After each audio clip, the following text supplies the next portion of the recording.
ہم بات کریں گے importance of nutrition in child development, کہ غذا کی کیا ضرورت ہے، کیا اہمیت ہے ایک بچے کی نشو و نما میں یا ایک بچے کی بڑھوتری میں۔ تو اس میں اگر اچھی غذا بچے کی نہ ہو تو without good nutrition children run the risk of being stunted in their growth, کہ ایسے بچوں کی جو گروتھ اور ڈیولپمنٹ جو ہے وہ رک جاتی ہے یا ڈیلے آ جاتا ہے اس میں، which means they are too short of their age and their bodies and brains will never grow to their full potential۔ تو اس سے ہوگا کیا کہ ایسے بچوں کا جسمانی طور کے اوپر،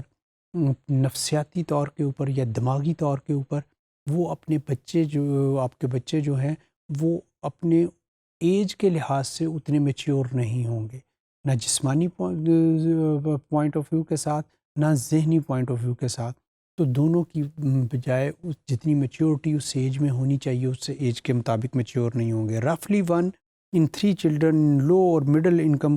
countries suffer from stunted growth, کہ اگر ہم دیکھیں تو ہر 3 میں سے ایک بچہ جو ہے انڈر ڈیولپڈ کنٹریز یا تھرڈ ورلڈ کنٹریز میں اس طریقے کا پایا جاتا ہے جو کہ اپنی گروتھ سے پیچھے ہے یا جس کی جتنی گروتھ ہونی چاہیے اس حساب سے وہ نہیں ہے، which means they may have difficulty in later life، اور جس کی وجہ سے ان کو آنے والی زندگی میں پھر ایسے بچوں کو پرابلمس رہتی ہیں، صرف اور صرف ان کو جسمانی طور کے اوپر ہی نہیں بلکہ دماغی طور کے اوپر۔ اس کے علاوہ اگر ایک بچے کی زیادہ مال نیوٹریشن ہو، وہ اس کی غذائی کمی ہو یا غذائی ضروریات جس طریقے سے بہم اس کو دینی چاہیے وہ نہ ہوں،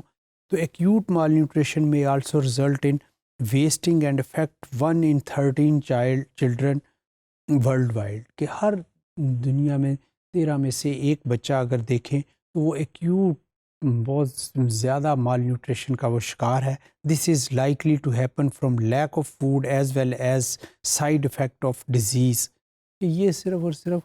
خوراک کی کمی کی وجہ سے نہیں بلکہ مختلف بیماریوں کے سائیڈ افیکٹس کی وجہ سے بھی ہے، جس میں ڈرٹی واٹر اور لیک آف سینیٹیشن ہے، کہ ان کو اس طریقے سے ان کو سہولیات جو نہیں دی جاتی، ان کے جو ہے پانی کی صاف پانی کی فراہمی ان کو بچوں کو نہیں ہوتی، یا ان کی سینیٹیشن کا جو مسائل ہیں وہ اس طریقے کے ہوں، تو ایسے بچوں کے لیے بھی پرابلم رہتی ہیں۔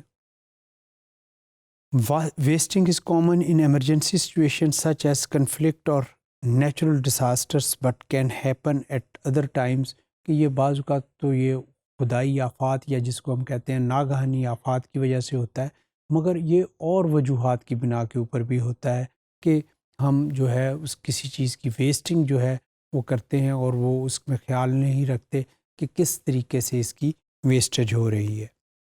اس کے علاوہ breast feeding in the first 6 months is important in preventing mall nutrition, کہ اگر ہم غذائی کمی یا نیوٹریشیس ویلیوز کا خیال رکھنا چاہتے ہیں تو بچے کے پہلے 6 ماہ جو ہے اس کو مدر فیڈ سے ان کو خوراک مہیا کرنی چاہیے۔ Exclusive breast feeding, no other food اور water gives children the perfect nutrition and everything they need to health, growth and brain development، کہ بچے کے پہلے 6 ماہ اگر وہ بریسٹ فیڈنگ کے اوپر ہیں یا ماں کی دودھ کی غذا کے اوپر ہیں تو ایسے بچے جو ہیں ان کی گروتھ اور development brain point of view کے ساتھ، فزیکل پوائنٹ آف ویو کے ساتھ بہت اچھی ہوتی ہے۔ So it provides protection from respiratory infections, diarrhoea disease and other life threatening illness, کہ ایسے بچے جو مختلف چھوٹی چھوٹی سی بیماریاں ہیں جس میں پیٹ کا خراب ہو جانا، یا ایسے بچوں کے لیے جو سانس کی جو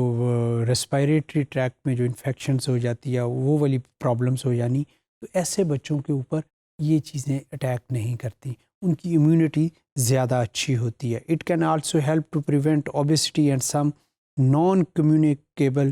diseases such as diabetes later in life, کہ یہ پھر ایسے بچوں کو شوگر کے چانسز یا جو کہ لیٹر لائف میں ہوتے ہیں وہ بچوں کو نہیں ہوتے، یا موٹاپے کی جو پرابلم ہے ایسے بچے اس سے بھی بچے رہتے ہیں۔